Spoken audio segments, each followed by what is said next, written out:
Je suis responsable du cabinet de coaching DCC et c'est un cabinet qui existe sur Brazzaville, ça fait déjà plus de 5 ans. Et la BES n'est pas la seule entité pour laquelle on a travaillé. On a déjà travaillé avec beaucoup de structures au niveau de Brazzaville, que je ne pourrais pas tout citer d'ailleurs. Et nous avons déjà travaillé avec la BES pour le compte des cadres de direction. Et c'est dans ce sens-là que monsieur le directeur national a pensé qu'il fallait bien que je puisse vous partager sur ce terme intitulé le bonheur au travail. Tout à l'heure, avant de commencer, j'entendais déjà quelques petits bruits dans la salle. Il y a des gens qui répétaient déjà que le bonheur, mais c'est un gros salaire. Et j'ai entendu ça. Bon, j'ai retenu, c'est déjà une information très bien. Mais ce n'est pas de ça dont il s'agit, parce que moi, je n'ai pas le pouvoir de changer au salaire. Ok? C'est pas à ma place. Alors, je suis aussi auteur d'un livre intitulé La recette du bonheur. Et je suis aussi, j'ai dit tantôt coach en développement personnel et expert en motivation. Et vous allez remarquer que cette formation va être un peu différente de celle que vous faites souvent. Parce que on va essayer parfois un peu de rire et je vais vous détendre un tout petit peu. Alors, pour commencer, j'aimerais vous poser une question. Qui a reçu un compliment depuis ce matin? Un compliment. Par exemple, oui madame, qu'est-ce que vous avez dit? Bien habillé. Je confirme. Ah ça. Et il n'y a que 2 personnes qui ont reçu un compliment ce matin. Madame? Moi j'en ai reçu beaucoup. Oui, un seul. J'ai porté des belles couleurs ce matin. Belles couleurs? Oui, des belles couleurs. Je confirme. On en a 3. Une personne qui a reçu un compliment. Bon, ok, on va aider ceux qui n'ont pas reçu de compliment ce matin, ok? Parce que je comprends que dans cette salle, il y a une crise de compliments. Alors, vous allez regarder la personne qui est à côté de vous. Ok? Monsieur le directeur doit regarder monsieur Hanza. Monsieur Hanza, faites pareil. Désolé, je ne sais pas qui est-ce que vous allez regarder. Et non, vous devez regarder quelqu'un. Regardez la personne qui est derrière vous. Il y a des polygames. Ok, c'est bon. Chacun a trouvé un partenaire. Il en a 2. Il a 2 partenaires. Mais vous allez vous regarder à toi. Mais monsieur, vous êtes essemé là-bas. Vous trouvez un partenaire, s'il vous plaît. Oh, il y a un monsieur qui fait la ligne. Vous avez un partenaire.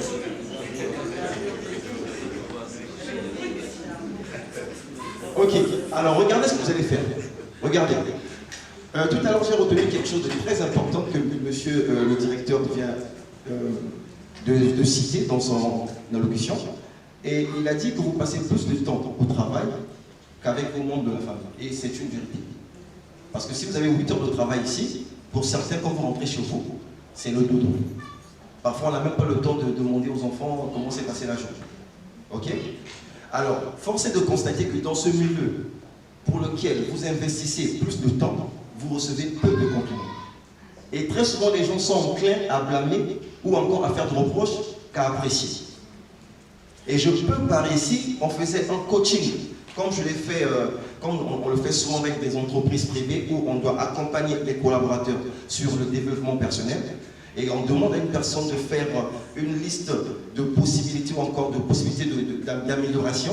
On se rend compte que sur toute une année, les compliments qu'il a reçus sont parfois rares. Parfois même de la part de leur N+1. Alors, vous allez regarder cette personne, comme je vous ai dit, regardez, cherchez un élément d'appréciation. Ça veut dire que si la personne a des beaux yeux, vous dites vous avez des beaux yeux. Si la personne a une belle cravate, et vous appréciez. Ok? Et prenez ce temps, dites-lui tout ce que vous trouvez de bien chez l'autre. Regardez l'autre et faites-le. Vous avez 1 minute. Monsieur, regardez monsieur.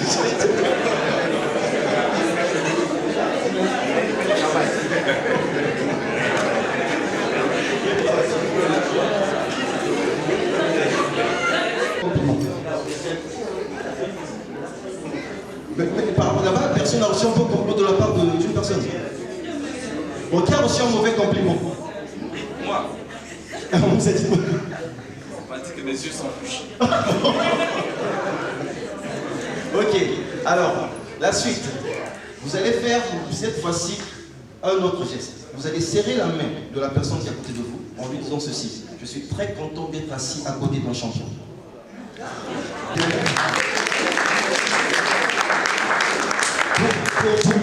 Pour ceux qui ne veulent pas applaudir, vous ignorez quelque chose de très capital. Vous savez que les êtres humains n'applaudissent pas parce qu'ils doivent applaudir. C'est un geste thérapeutique. Vous savez que tous les organes de notre corps sont représentés dans la paume de la main. Vous savez ça? Voilà pourquoi en médecine, on pique souvent, voilà, exactement. On vous pique à certains endroits pour régler un problème au niveau du poumon. Donc lorsque les êtres humains applaudissent, c'est un massage corporel. Applaudissez encore.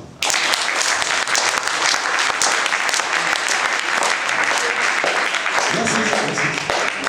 Chaque geste que nous faisons naturellement, qui a pour but d'apporter un bien-être, a des apports bénéfiques au niveau de notre corps. Qui sait que le rire est thérapeutique?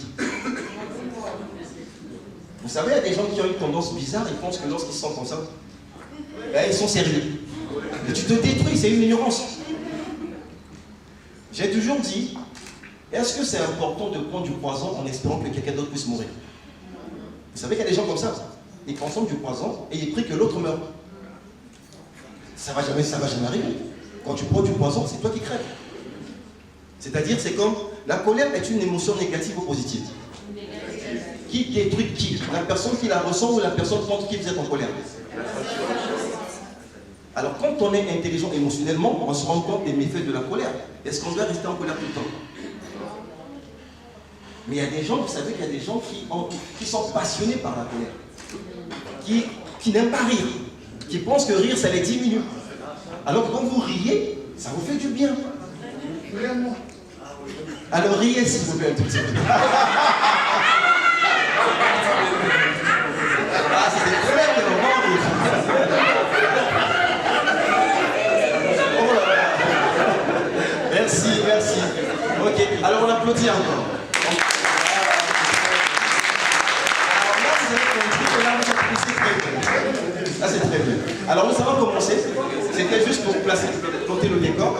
Bon, là, je vais faire défiler quelques modules de formation que nous présentons au cabinet. Nous avons par exemple pour les cadres de direction, comment développer son leadership motivationnel. Nous avons par exemple comment être efficace sous une forte pression, parce que en réalité tout ça. Il y a des gens qui se plaignent qui travaillent sous pression, mais on apprend à travailler sous pression. Comment collaborer avec des personnes difficiles. Team building. Team building, c'est un exercice. Ce sont des séances d'exercices qui se passent en plein air. Ça peut être, par exemple, nous pouvons occuper, par exemple, à Télé, on l'a fait avec les AGC et ANTIA aussi. Et donc, on prend toute une journée avec des exercices ludiques où on s'amuse, où on oublie un peu, on met de côté notre costume de chef. On est être humain pendant ces temps-là. Et ça renforce la cohésion, ça renforce les liens. Parce que le bonheur au travail passe aussi par une bonne collaboration avec les personnes. Mais si on vous voit toujours comme des dieux, parfois on a même du mal à s'exprimer envers vous. Okay? Alors lorsqu'on passe des moments de team building, et je vous conseille ça, et je ne sais pas si l'année prochaine on aura peut-être l'occasion, ça, ce module-là, à Kinshasa, c'est parmi les modules les plus demandés. Quand je vais à Kinshasa, c'est ce module-là que les entreprises de la RDC demandent le plus. La conduite du changement. Et ça, c'est aussi un module très important pour les cadres. Parce qu'il est démontré que les gens, lorsqu'ils mutent d'un poste à un autre, se plaignent deux fois d'une réalité qui leur est étrangère. Alors que c'est naturel. Essayez de croiser les bras, s'il vous plaît. Croisez les bras. Croisez les bras. C'est bon? Vous êtes bien là? Alors croisez les bras dans le sens inverse. Vous êtes comme ça, changez. Dans le sens inverse, vous êtes confortable ou inconfortable? Vous savez pourquoi vous êtes inconfortable? C'est parce que vous n'êtes pas habitué à le faire. Je vous ai demandé de faire quelque chose de nouveau et ça crée l'inconfort. C'est-à-dire lorsque je change, soit l'inconfort sera ressenti par moi qui change de poste ou par les gens qui seront sous vous. Parce que vous représentez une menace.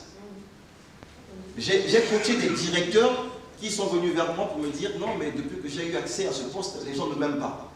Vous connaissez quelqu'un parmi vous qui a signé un contrat de travail dans lequel est écrit vous devez être aimé? Quelqu'un a déjà signé ça? Où il y a une clause comme ça, vous aurez l'amour des années. Mais vous êtes forcé de constater qu'il y a des gens qui se plaignent de l'amour qu'ils ne reçoivent pas. Alors que ce n'est pas dans le deal. Quand les gens ne vous apprécient pas, c'est d'abord quelque chose de normal. C'est comme si vous leur dites de croiser les bras dans le sens inverse. Ils ne sont pas habitués avec vous. Un corps étranger est toujours considéré comme une menace. Une nouvelle habitude, même ma présence peut être aussi perçue avant même que je parle comme quelque chose. Celui-là s'est dit, qu'est-ce qu'il va nous prendre raconter? C'est comme qui est-ce qu'on va venir là? Je crois que parmi vous, il y a eu des gens qui ont ce sentiment-là. Et c'est normal, vous ne me connaissez pas. Comment? C'est normal. Ok? Et donc ce module-là permet à un manager de comprendre quelles sont les techniques pour faire accepter sa position et faire accepter ses décisions. Et comme on dit, emmener les gens à faire les choses parce qu'ils veulent le faire et non parce qu'ils doivent le faire. C'est toute la différence. Les gens font le travail parce qu'ils doivent le faire. Pas toujours parce qu'ils veulent le faire. Voilà pourquoi ils ont le visage fermé lorsqu'ils font un travail. Comme m'a dit monsieur le directeur, ça serait beau que les gens viennent au travail avec le sourire. Nous poursuivons. Gestion des conflits, c'est aussi un thème managérial. Et donc pour les managers, nous avons intelligence émotionnelle. Je vous ai parlé un peu de la peur, de la colère, voilà. Et là, c'est un module qui est très bien pour aussi les managers. Comment être efficace sous pression, ça aussi. Vous avez la gestion du stress, vous avez la gestion du temps et de priorité. 80% des managers ne maîtrisent pas, ne savent pas comment gérer leur temps. Et ça se voit comment? Chaque fois que je coach des gens, je leur demande par exemple de faire du sport, la réponse qui revient toujours, j'ai pas le temps. Ok? En réalité, c'est un gros mensonge qu'ils se disent à eux-mêmes. Parce que tout le monde a le temps, mais tout le monde ne sait pas gérer son temps. C'est la différence. Parce que si on vous faisait faire un exercice de time management, je vous assure, si vous faites 8 heures de travail, je crois que vous n'avez que 1 heure de productivité. 7 heures du temps, vous faites n'importe quoi. Mais vous rentrez chez vous, je suis fatigué. Gestion des conflits. Vous avez la gestion des personnalités difficiles, vous avez l'accueil. L'accueil, ça c'est beaucoup plus des personnes qui sont en front office, avec les personnes qui viennent de l'extérieur. Et donc là encore, on va défiler vite. Gestion émotionnelle, cohésion d'équipe, team building, motivation, comment travailler sous pression. Voilà. Alors nous allons commencer avec notre fameux thème, le bonheur au travail, que certains d'entre vous ont déjà donné la solution, le gros salaire. Mais je ne parlerai pas de gros salaire tout de suite là, moi je parlerai d'autre chose. Parce que, qui se rappelle un peu le jour où il avait reçu un courrier lui disant que vous êtes recruté, ou encore quelque chose comme ça, qu'on vous a mis à la BEC. Qui se rappelle de ce jour-là? La joie que vous avez ressentie, la fête. Enfin, peut-être parmi vous, il y a des gens qui ont fêté. Qui se rappelle encore? Qui peut lever la main qui se rappelle encore? Quoi, pour vous, c'était quoi? C'était normal? C'est rien. Il faut soyez honnête. Ok. Alors, une petite définition vite fait, parce que j'aime pas trop faire de littérature, mais je vais défiler vite fait. Le bonheur au travail est un état d'esprit de plénitude et de satisfaction dans la vie professionnelle qui consiste à être heureux à son poste de travail, sur son lieu de travail et avec les autres collaborateurs. Alors sur ce point de collaborateurs, j'aimerais quand même m'appesantir là-dessus. Vous savez, rares sont les gens qui sont en entreprise qui ont le privilège de choisir leurs collaborateurs. Très souvent, ce sont les gens du top management. Ils peuvent choisir leur équipe. Mais dans la plupart des cas, vous êtes obligé de travailler avec des gens que vous ne connaissez pas. C'est-à-dire que tu débarques dans une entreprise, tu dois conjuguer avec des gens que tu ne connais pas. Des personnes parfois qui ont certaines sensibilités différentes de la tienne. Et on ne va pas faire la langue de bois. Ici, vous allez voir, même, surtout pour nous au Congo, nous avons une réalité qui est claire, ce qu'on appelle les appartenances ethniques. Ce qui peut faire à ce qu'on puisse détester un collègue de par son appartenance ethnique. C'est une réalité. C'est-à-dire que vous ne me connaissez pas. Comme mon nom ne passe pas dans votre vocabulaire de nom, je m'appelle XX Intel, et tout de suite vous me détestez. Et ce sont des réalités qui existent. Alors, mais pour être heureux, on dit il faut être bien avec ceux-là. Et c'est un peu ça le principe du bonheur au travail. C'est-à-dire, vous le faites d'abord pour vous-même, mais vous devez aussi être aussi dans un environnement où vous pouvez aimer les gens. Mais je vais quand même essayer d'aller, on va détailler ça au fur et à mesure. Certains employés ont du mal à se lever le matin, pris de panique à l'idée de revoir leurs collègues ou leurs patrons. Vous savez, beaucoup de gens, quand c'est dimanche, le matin, ils sont contents parce qu'ils vont à l'église. Mais vers 20h, quand ils savent que demain matin, il faut repartir au boulot, aïe aïe aïe, je vais encore voir la tête de ce type. Je vais encore voir ces choses-là. Aïe aïe aïe, c'est pas possible. Rien que de penser que ou bien ce chef-là appelle, oh là là, elle a jeté le téléphone. Vous comprenez? Pourquoi se rendre sur son lieu de travail nous donne parfois la boule au ventre? Ça, c'est la question épineuse. Pourquoi? Alors que le jour où on était recruté, c'était la joie. Mais pourquoi demain on traîne maintenant le pas pour y aller? Et c'est une réalité qui ne se passe pas dans l'entreprise, même en couple. Il est démontré qu'au bout de 5 ans, pour certains, les gens ne ressentent plus le plaisir de travailler là où ils travaillent. Ça devient de la routine. Et pour être plus clair, parce que je sais ici que la plupart d'entre vous êtes en couple, et peut-être que vous traversez déjà votre phase critique, parce que dans toute relation, il y a 3 étapes. Il y a la lune de miel, il y a la phase critique et la phase bonheur. C'est-à-dire, la lune de miel, c'est la période où tout est beau. Vous l'avez épousé nouvellement. On vous a recruté nouvellement. C'est beau. Et ça peut durer 2 ou 3 ans. Mais au bout d'un moment, vous avez tout découvert. Vous avez tout vu de lui ou d'elle. Après, à un moment donné, on se pose la question, qu'est-ce qui m'a poussé à être avec ce monsieur? Qu'est-ce qui m'a poussé à être avec cette dame-là? C'est là où les gens, les couples se discordent. Parce qu'à un moment donné, je t'ai tout montré, je n'ai plus rien à te montrer de plus. Et à ce moment-là, on se pose la question, pourquoi? Qu'est-ce que je fais avec ce monsieur? Et pour certains qui sont mal affermis, qui ne comprennent pas les principes de la relation ou de la collaboration, ils peuvent croire qu'ils n'aiment plus la personne. Et là, maintenant, tous les gestes de la personne peuvent aller dans le sens de la détester. Ou encore, revenons sur le travail, et tout ce qui se passe au travail va commencer à vous donner de la colère. On va aller dans le détail, vous allez comprendre tout de suite. Alors, qu'est-ce qui rend les employés malheureux au travail? Comme l'affirme l'adage populaire, le travail, c'est la santé. Pourtant, lorsqu'on se tue à la tâche, et que l'on frôle le burn-out, vous connaissez le burn-out? Qui connaît le burn-out? Ouais. Le burn-out, c'est un niveau d'épuisement total. Vous êtes fatigué, vous êtes carrément au bout. Vous ne supportez pratiquement plus le bout. On ne peut pas dire que le travail fasse le lit de la santé, bien au contraire. Résultat des courses, coups de bleu, stress ou encore baisse de morale sont au rendez-vous. Certains employés ont du mal à se lever le matin, pris de panique à l'idée de revoir leurs collègues, et ça je le dis tout à l'heure. Alors, une des raisons qui fait que vous n'aimez pas, ou parfois il vous arrive de ne plus vouloir venir au travail. Des relations tendues avec son patron ou ses collègues au travail. Ça peut être aussi une raison. Parfois c'est tellement, on va dire, toxique au niveau relationnel, qu'on n'a plus envie de venir travailler. Il n'y a rien de pire pour un employé que de se donner corps et âme à son travail pour finir sans aucune reconnaissance de la part de ses managers ou collaborateurs.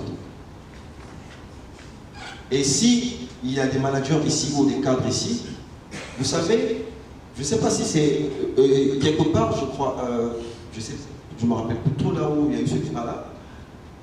Il y a des gens qui essaient de confirmer que le problème de compliment ou de congratuler les gens, c'est occidental, et que les Africains, eux, le compliment, c'est pas leur délire.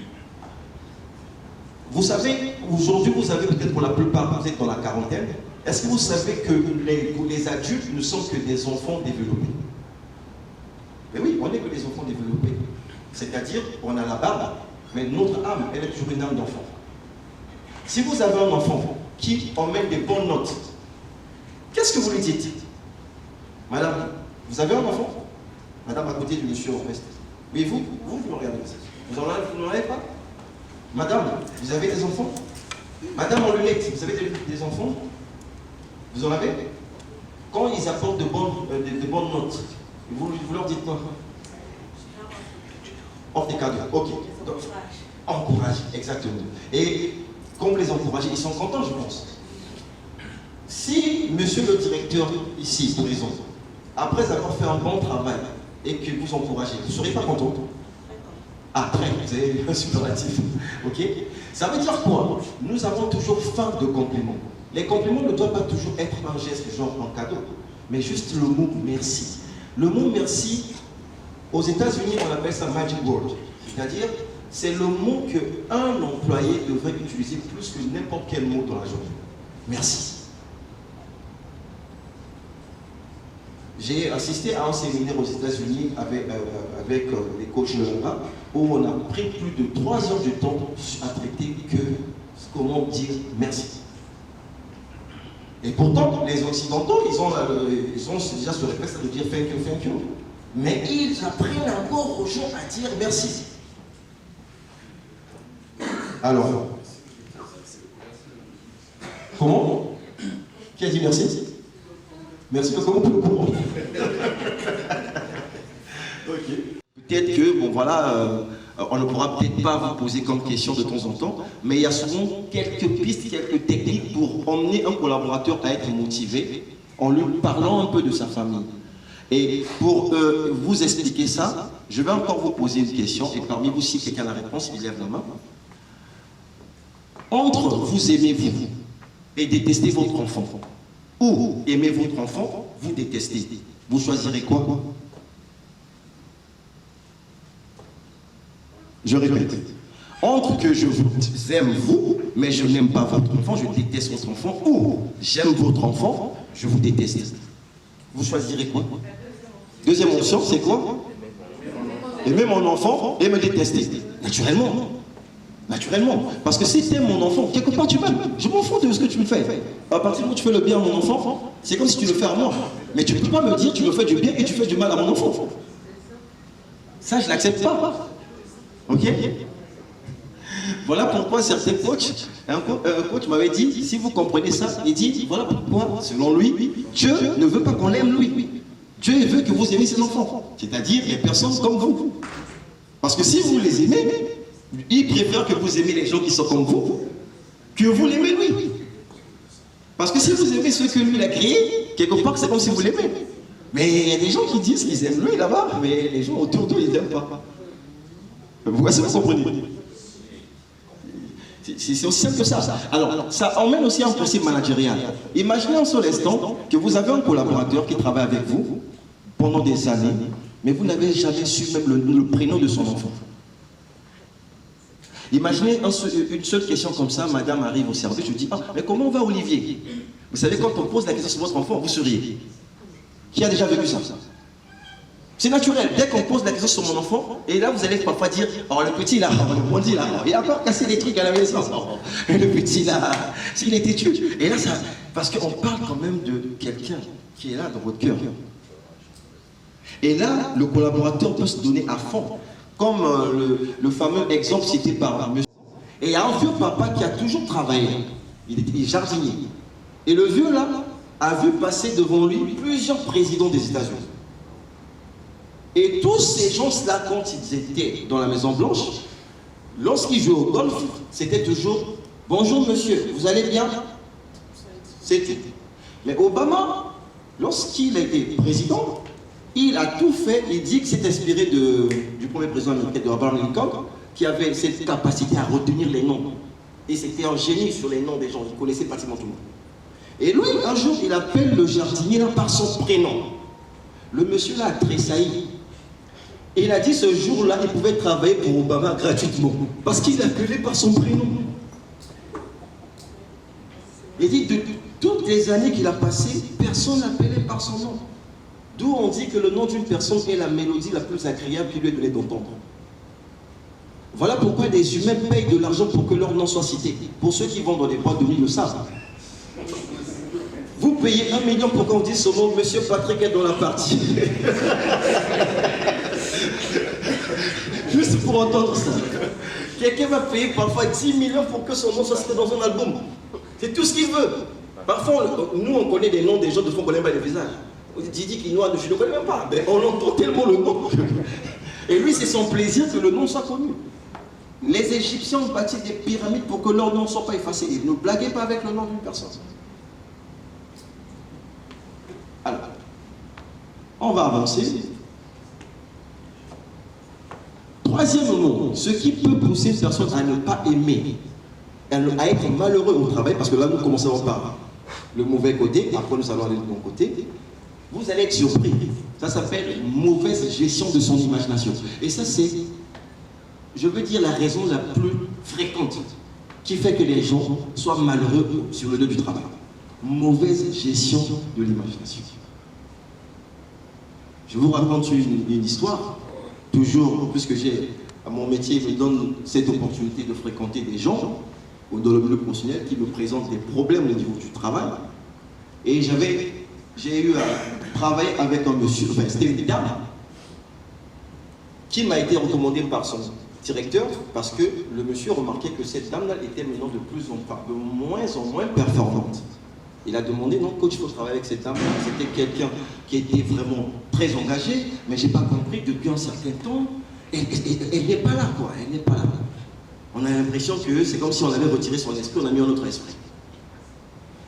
Et des échanges que j'ai eus avec cette dame-là, au départ, elle se braquait. Elle ne voulait pas dire. D'abord, elle-même ne savait pas vraiment pourquoi elle était comme ça.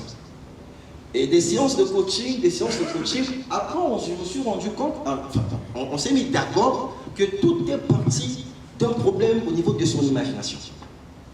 Un jour, lors d'une réunion, on a cité le nom de tout le monde, comme elle est la personne, on va dire ressource. Donc souvent quand on cite, il faut qu'on cite son nom. Ce jour-là, on a omis de citer son nom. Ah, elle n'était pas bien. Et depuis ce jour-là, elle a cru que le directeur avait un problème contre elle. Et il y a eu comme une succession d'événements comme ça. C'est bizarre. Chaque fois maintenant, le directeur faisait oublier son nom. Et un jour, elle est allée même à imaginer, donc au niveau de son imagination, puisque lorsque on se met à imaginer des choses, il y a une succession de pensées qui viennent et qui sont en harmonie avec la première pensée. Et elle a commencé à imaginer un jour son mari quitter la maison, venir casser la gueule à son directeur. Mais seulement le problème au niveau de son imagination, le directeur est baraqué, son mec est mince. Et donc, dans le combat au niveau de sa tête, c'est le directeur qui tapait son mari. Et ça faisait encore que dans son cœur, il y avait encore plus d'antipathie à l'égard du directeur. Vous rigolez, il y a des gens qui sont comme ça.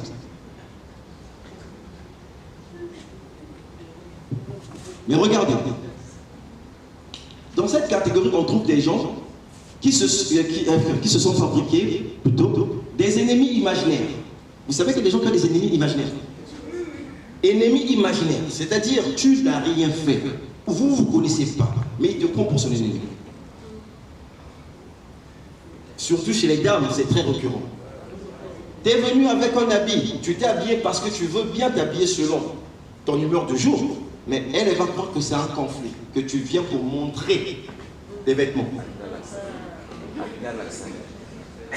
Et si dans le milieu du service, elle n'a pas de meilleur pote à qui faire part de ses sentiments, elle va garder ça en elle. Que celle-là, elle est gonflée. Quand elle vient, elle veut montrer quoi? En fait, vous savez ça. Vous comprenez? Et ce qui... Regardez. Parce que les gens, le truc c'est qu'ils ignorent les principes de l'esprit. Suivez. Et quand je dis esprit, ne voyez pas dans le côté religieux. Je parle parce que vous êtes des êtres humains, on est tous corps, esprit, et pour ceux d'entre vous qui croient en ces choses, donc voilà, vous avez une âme. Mais suivez. Lorsque on dit souvent, il y a un principe cité même dans la Bible, on dit à celui qui a, on fait quoi? On ajoute. À celui qui n'a pas? Voilà, c'est très simple. Si monsieur qui a une belle tenue devant moi, un joli costume vert, moi dans mon cœur, je le déteste. Par exemple, ok, je trouve qu'il est tellement propre qu'il m'énerve. Vous savez, quelqu'un peut être tellement beau qu'il énerve. Ok? Et quand il m'énerve, alors qu'est-ce que moi j'aime? La colère, n'est-ce pas? Est-ce que vous comprenez? Qu'est-ce que j'ai? De la colère. À celui qui a en fait quoi? C'est que moi je dois avoir plus de colère. Mais comme ma colère trouve sa raison d'être dans son bonheur, lui il doit être plus heureux pour que moi je sois plus en colère. Est-ce que vous comprenez le principe? C'est-à-dire, lui il va être encore plus en plus bien pour que moi ma colère soit de plus en plus grande.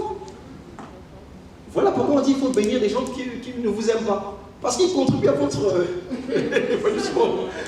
Donc il doit être encore plus en plus nerveux vis-à-vis de vous, mais pour qu'il soit nerveux encore bien, il faudrait que toi tu sois encore bien. Est-ce que vous comprenez? Alors, donc ce sont des ennemis imaginaires que vous pouvez avoir. Ça se passe au niveau du service. Vous avez des gens que vous détestez, mais ça se passe au niveau de votre esprit. Deuxième point, des conflits imaginaires aussi. Ça, je vous ai pris l'exemple de tout à l'heure. Et vous avez des attentes imaginaires. Des attentes imaginaires, je citerai simplement l'exemple que je vous ai dit tout à l'heure de l'amour. Beaucoup de gens se plaignent qu'on ne les aime pas au niveau du service. Je vous donne une information capitale. Vous n'êtes pas ici pour qu'on puisse vous aimer. Le rapport entre, le principe même de la collaboration dans l'entreprise, c'est un principe qui est fondé sur l'intérêt. Point barre. Tu es l'ami du chef parce que tu travailles bien. Et commence à mal travailler, tu comprendras votre amitié. Si j'ai une entreprise, tu es la collaboratrice que j'apprécie, c'est parce que tu fais du bon boulot. Et si tu ne travailles pas, tu comprendras l'amour que j'ai pour toi. C'est un principe. Parce que nous sommes ici pour le résultat. Culture du résultat. Vous n'apportez pas du résultat, vous êtes l'ennemi de tout le monde. Dans le vrai sens. Vous ne quittez pas chez vous pour qu'on vous voie, vous quittez chez vous, on vous a embauché pour une tâche. Et vous êtes là pour ça, pas pour qu'on vous aime. Ça veut dire qu'on s'en fout, oui, dans le cœur. Qu'on même pas, je n'ai pas signé un contrat d'amour ici. Je reste sur l'objectif. L'objectif, c'est le boulot et je le fais très bien. Imagination anticipative. Ça, c'est anticiper, les gens qui ont l'habitude d'anticiper des malheurs. C'est une personne qui est au boulot, qui passe son temps, il est en train de travailler, mais il est en train d'imaginer son fils à l'école, peut-être en train de vivre un problème. Ça veut dire que l'enfant est à l'école, mais lui il imagine qu'il y a une voiture qui est en train de percuter son enfant. Vous êtes dans une séance de bonheur, vous causez, vous roulez, lui il est déjà, il voyage dans son esprit, il imagine qu'il y a un voleur qui a cassé la maison. Et tout de suite, il n'est plus heureux. Changement d'humeur total. Ce sont des gens qui ont, on appelle ça en imagination anticipative. Donc vous anticipez des trucs. Et ça, par contre, c'est pas un coach qui peut vous guérir. Ça, il faut aller chez un psychiatre. Il y a des gens qui sont comme ça, ils imaginent des malheurs. Il peut être là dans la joie, dans des moments de bonheur, paf, il voyage, il s'imagine déjà qu'à la maison ça a pris feu. Voilà. Et moi j'étais comme ça. Quand j'étais tout petit, j'aime tellement ma mère que j'avais toujours l'impression qu'il y a un truc qui va arriver à ma mère. Parfois quand je vais à l'école, j'imagine, ah, on dirait que maman. Il y avait des gens qui avaient perdu des mamans, je remplaçais par ma mère. Et quand c'est comme ça à l'école, je ne pouvais plus travailler parce que j'imagine, quand je pleure, mais je ne peux pas dire que je pleure, elle n'est pas morte. Mais j'imaginais des choses comme ça. Alors, nous avançons. Pourquoi travaillez-vous? Maman, pourquoi travaillez-vous? D'abord, il y a une satisfaction personnelle. Personnelle, oui, très bonne réponse. Ensuite, c'est pour pouvoir subvenir à ses besoins. D'accord. Et puis, je voulais dire par reconnaissance pour soi par rapport à ce qu'on fait. Et c'est déjà satisfaction personnelle. Exactement. Très bien. Bonne réponse. Est-ce qu'on peut applaudir Clément?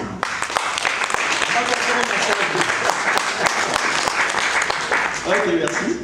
Alors, le principe moteur de toutes les actions humaines est la recherche du bonheur. N'est-ce pas? Même quand on veut satisfaire à ses besoins, et ainsi de suite, à la fin, c'est le bonheur. Vous savez, il y a des gens parmi vous qui peuvent dire, si je ne me trompe pas, qu'ils ont des objectifs, par exemple, le 2024, ça peut être par exemple l'achat d'une voiture. Ok? Ça peut être par exemple la construction d'une maison. Mais pourquoi les gens veulent construire des maisons? Pourquoi les gens veulent avoir une belle voiture? Pourquoi le monsieur veut acheter cette belle montre? C'est parce que vous croyez que l'achat ou l'acquisition de ce bien va vous apporter un sentiment de bonheur. n'est-ce pas? Ça veut dire quoi à ce moment-là? C'est que vous ne courez pas derrière les objets, mais vous courriez derrière l'émotion que ces objets vont générer. Je ne sais pas si vous avez compris. Ce n'est pas les trucs qui nous intéressent, mais c'est plutôt ce que la chose va déclencher en nous qui nous intéresse.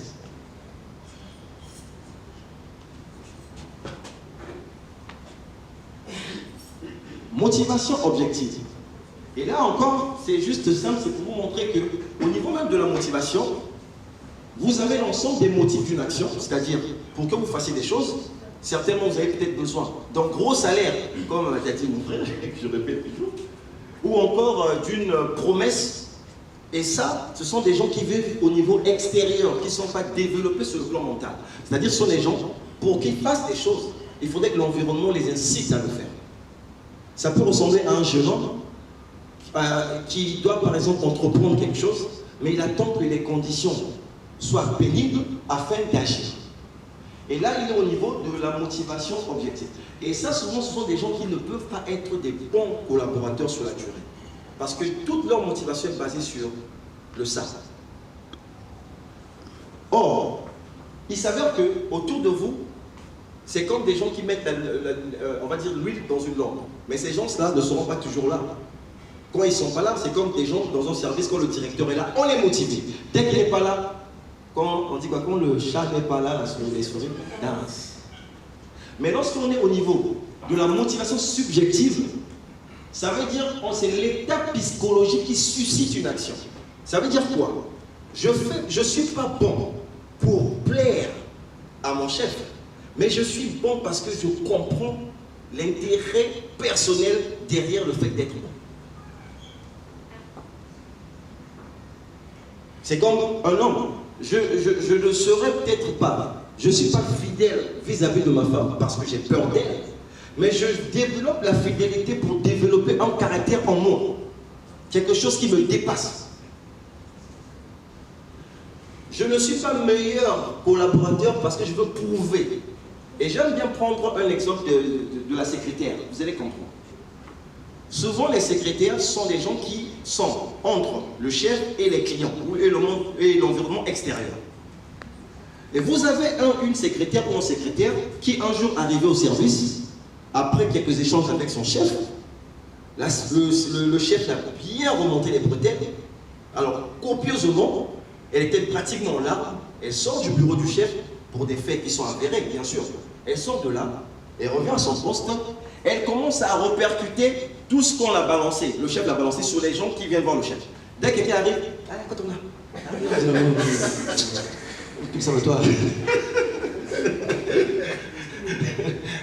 Vous connaissez les gens comme ça. Soit qu'il ne le dit pas, mais par sa mine, vous avez l'impression qu'elle a un problème avec vous, quoi. Madame, bonjour, je vais voir le chef.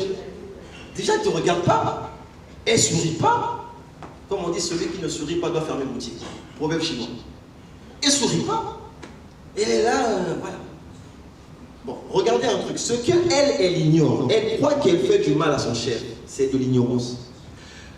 Toute personne qui travaille pour une entreprise ou pour une personne est une personne en quête de performance ou en quête d'opportunité. C'est-à-dire que si je suis là, je me mets en colère parce qu'on m'a blâmé par mon chef, les gens qui viennent devant pour voir le chef, je ne les connais pas. Mais c'est aussi d'autres opportunités qui se présentent à moi. Mais si le monsieur, moi je viens, toutes les fois que je viens voir la collaboratrice avant d'aller voir le directeur national, je remarque que cette femme est toujours bizarre. Vous êtes sûr qu'un jour, s'il y a une opportunité, je demanderai à ce monsieur-là de me recommander cette dame? Je ne l'appellerai pas. Mais au contraire, si chaque fois que j'arrive, elle est toujours imperturbable, toujours souriante. Un jour, je dirais, mais, monsieur le directeur, vous avez une collaboratrice, elle est où maintenant? J'ai besoin d'elle. Un vrai collaborateur, c'est le meilleur comédien. Cette femme-là, après avoir été en prise de bec avec son mari, quand il y a un invité qui arrive, elle dit au mari, on fait d'abord cesser le feu.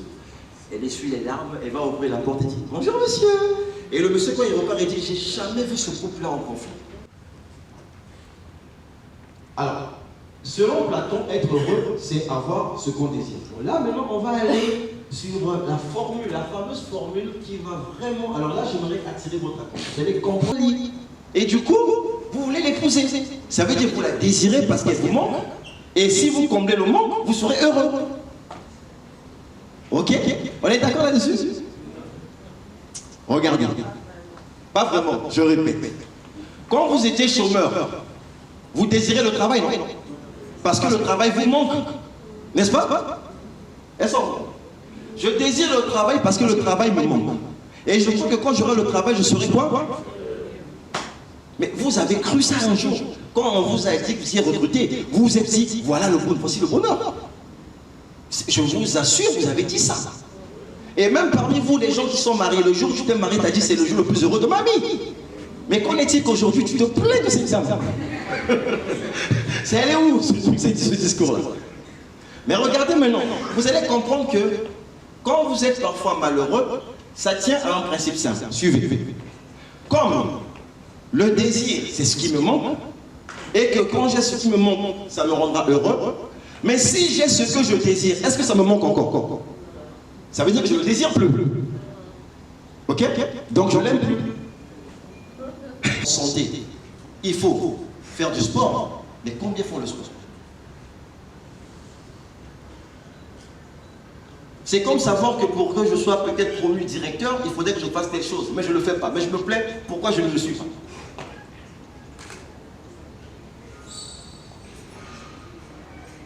C'est incroyable. Quel est votre outil de travail le plus important? Votre corps. Et bien sûr, applaudissez pour monsieur. On applaudit. Mais oui, il a raison, c'est votre corps. Parce que si cet engin n'est pas au point, vous ne venez pas ici. Vous ne venez pas. Et quand on attend de vous des résultats, il faudrait d'abord que le premier engin soit au point. Mais vous n'avez pas un programme de maintenance de cet engin. Mais vous avez des programmes de maintenance de votre véhicule. Vous connaissez date de quoi? Vidanger la voiture, nettoyer la voiture. Tout ce qui est extérieur à votre corps, vous prenez soin, mais sauf du vrai matériau qu'on appelle votre body.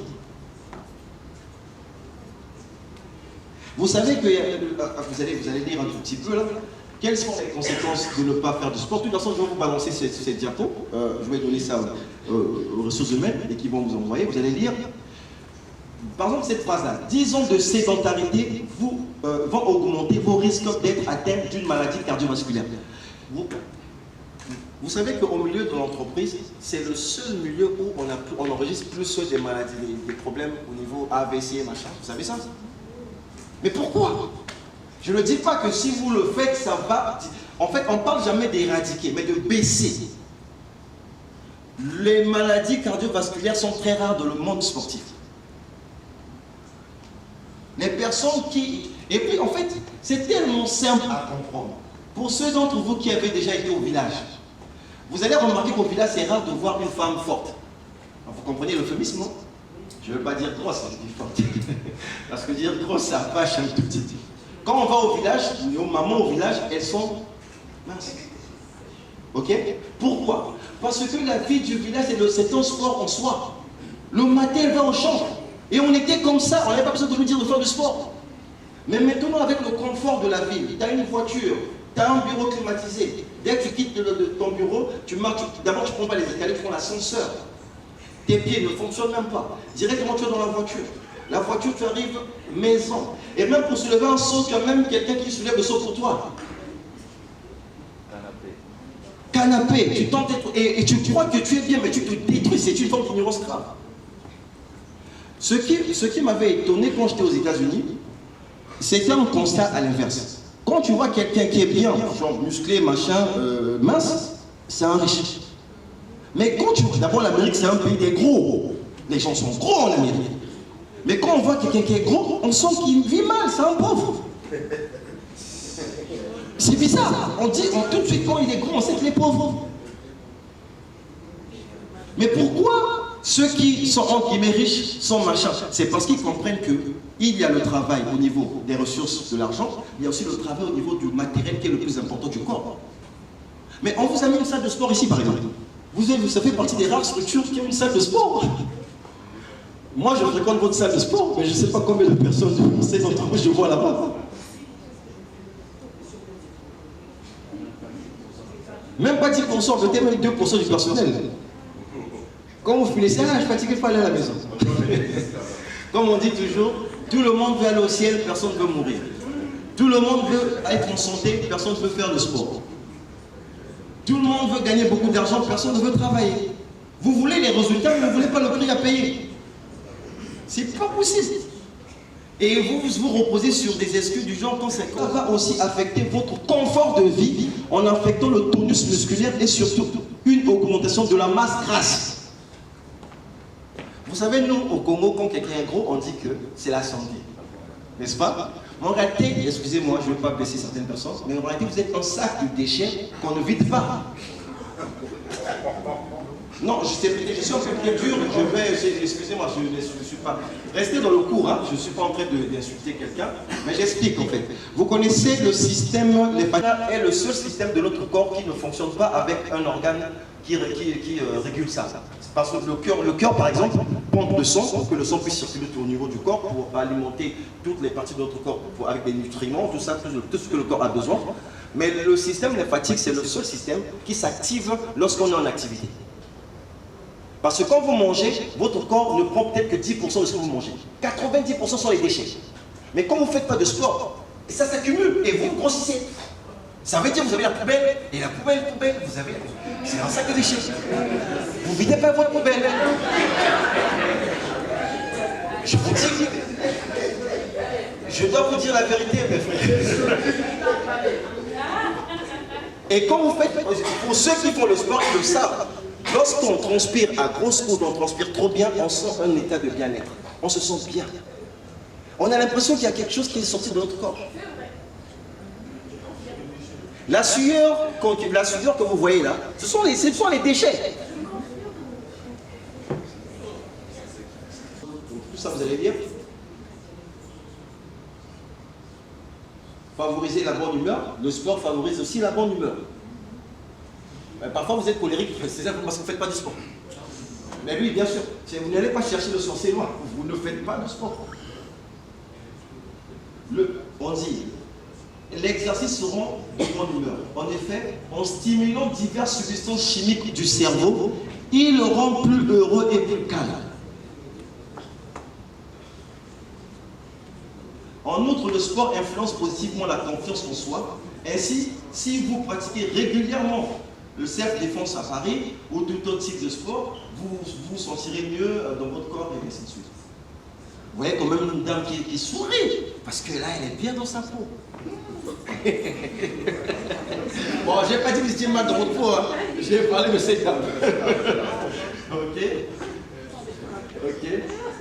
Alors, augmenter le niveau d'énergie. Pour augmenter son niveau d'énergie, le sport. Il y a un sage américain qui aime toujours répéter ceci. Être adulte, il travaille pendant 6 heures. À la fin, il monte. Ça ne bouge pas. Il est toujours à 90. Oh, qu'est-ce que j'ai pu là? Finalement, j'ai rien fait. Le lendemain, il vient, ça ne bouge pas. 3e fois, il dit non, ce truc-là ne marche pas. Tu dois aller chercher besoin à manger, prendre des thés, des trucs. Une maladie se présente rapidement. Mais le processus de guérison est souvent très, très lent. Ce que vous ne voyez pas lorsque vous faites du sport, c'est que chaque fois que vous faites une activité sportive, peut-être 1 kilo de votre corps n'est pas parti, mais peut-être 0,01 gramme est déjà parti. Il y a forcément quelque chose qui est parti. C'est pas possible que vous transpirez que quelque chose n'est, parce que même la sueur qui est sortie de votre corps fait partie des trucs qui étaient à l'intérieur. Comme c'est sorti, forcément il y a quelque chose qui est parti. Alors, 5e point, le sport améliore le sommeil. Vous savez ça?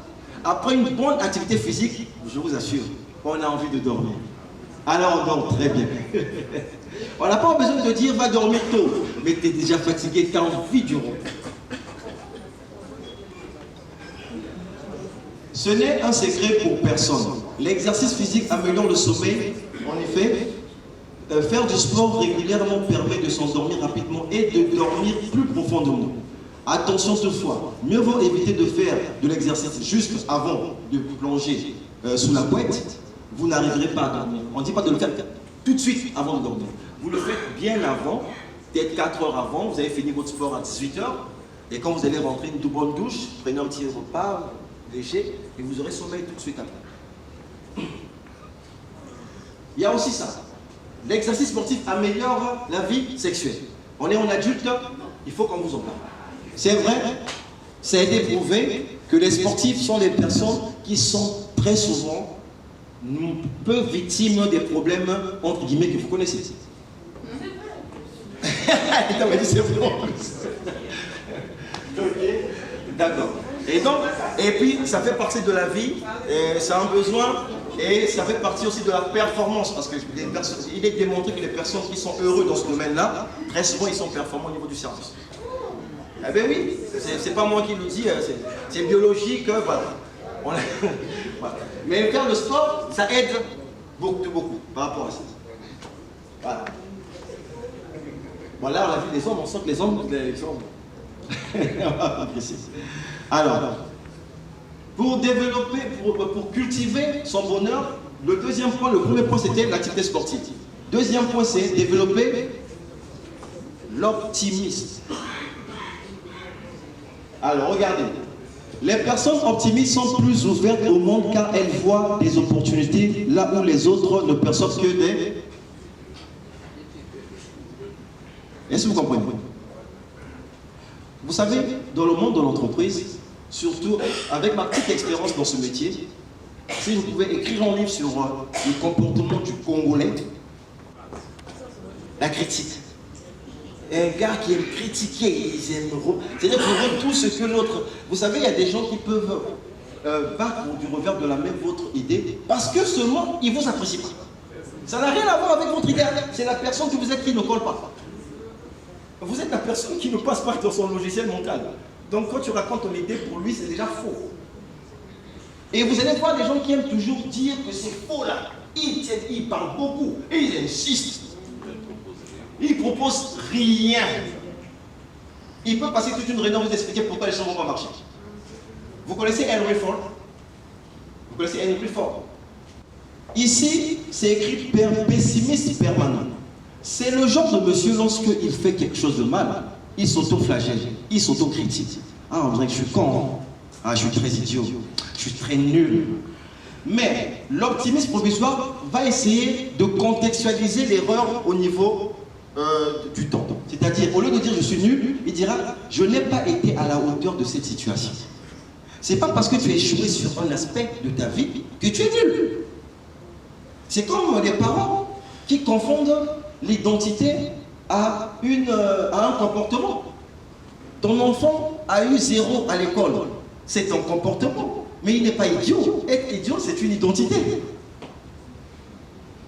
De constater, les gens utilisent les réseaux sociaux pour se divertir et non pour se construire.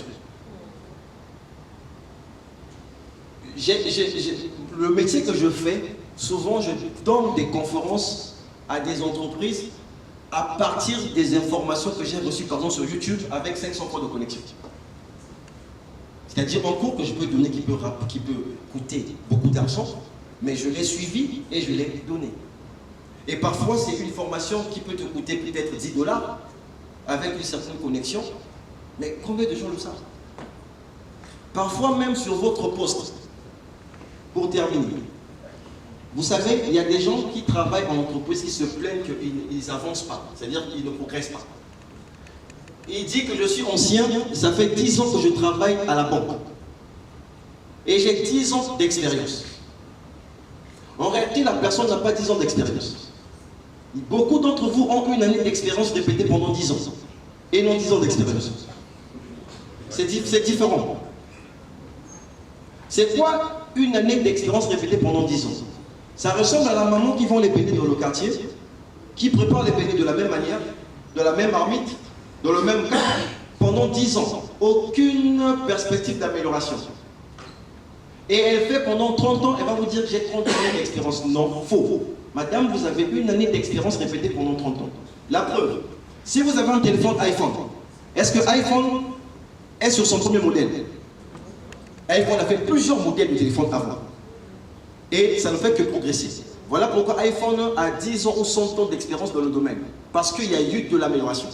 Donc si tu es comptable et que tu fais ton boulot de la même manière que le jour où on te fait recruter, tu peux avoir 10 ans Mon frère, tu as une année d'expérience répétée pendant 10 ans. Pour dire que tu as 20 ans d'expérience, il faudrait que chaque année, tu acquières quelque chose de plus. Et chaque année, il y a un changement sur tous les domaines de la vie. Peu importe même la manière de préparer un repas. Il en existe des milliards de façons de faire le même repas. C'est pas parce que tu fais ton 3 pièces de cette manière que tu penses que c'est l'unique manière. C'est faux. C'est pas parce que tu comptabilises ou tu travailles, tu es directeur, tu es comptable et que tu fais le travail d'une certaine manière et tu crois que c'est l'unique façon. C'est faux. Il y a toujours un levier qui existe. Tous les ans, dans tous les domaines, ceux qui font le change management apportent toujours une amélioration dans les domaines. Et la solution ne viendra pas à toi, c'est à toi d'aller vers la solution. Et pour terminer, je vous en prie, levez-vous. Levez-vous. Vous êtes restés longtemps assis. Comment vous avez une trace ici? Vous avez vu la trace, non? Ok. Alors vous allez faire ceci. Vous allez joindre les deux mains en joignant les deux traces là comme ça. En mode comme ça. Ok. C'est bon? Et mettez les mains comme ça en mode prière. C'est bon? Maintenant observez bien vos mains. Vous allez remarquer qu'il y a une main où le doigt dépasse un peu. Vous avez remarqué, non? Oui. Ok. Alors prenez la main où le doigt est un peu plus court là. Pas la main qui a le doigt le plus long. Ok? Prenez cette main où le doigt est un peu plus court, mettez ça devant vous comme ça. Mettez-la. Madame, vous avez compris? La main où le doigt est un peu court, la mettez devant vous. C'est bon? On va demander à cette main de grandir. 8 fois. Ok? Donc on va tous répéter grandis, grandis 8 fois. Vous êtes prêts? Oui. On y va. Grandis, grandis, grandis, grandis, grandis, grandis, grandis, grandis. Alors remettons les deux mains et vous regardons si ça n'a pas grandi.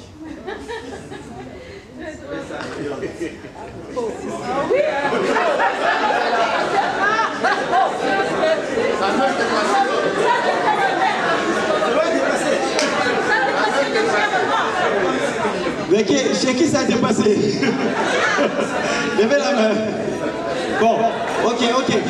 S'il vous plaît, surtout les messieurs, cet exercice ne concerne que les mains, pas autre chose. Je vous en prie. Je vous en prie. Alors, donc sur ce, je vous remercie. Bonne fête et